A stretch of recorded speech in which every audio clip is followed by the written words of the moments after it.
I'm John Wells with the Hamilton Spectator in Port Dover,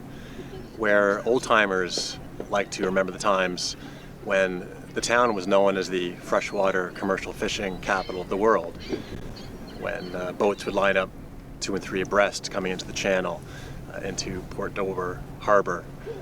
coming around from Long Point with a load of smelt. Those times have changed, and the glory days of the industry in Port Dover are fading, but it still holds allure to fishermen to fish out on Lake Erie, and it held that allure for Michael Smith, who grew up in Port Dover and worked different jobs, but his calling was to the lake, and he embraced that, the tradition and lore of the industry.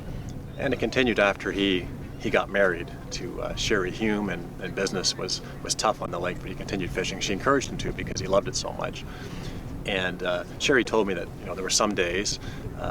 Mike would be coming in on the boat, and he would text them at their home, which was just up the hill here, and he would say, we're a few minutes out, and Sherry would gather up the 2 kids, and they would rush down to Port Dover Pier, where the tourists would be crowded, as they often are during good weather, and they would see Mike's boat coming in, and she would wave with the kids. He'd be coming in the boat, and he would yell across, we filled a dozen totes today,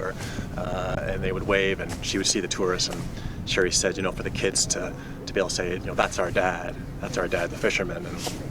was really special for the family, and that's something she thinks about. And although Sherry told me that she can barely stand the sight of the water now, given the tragedy of her husband's death,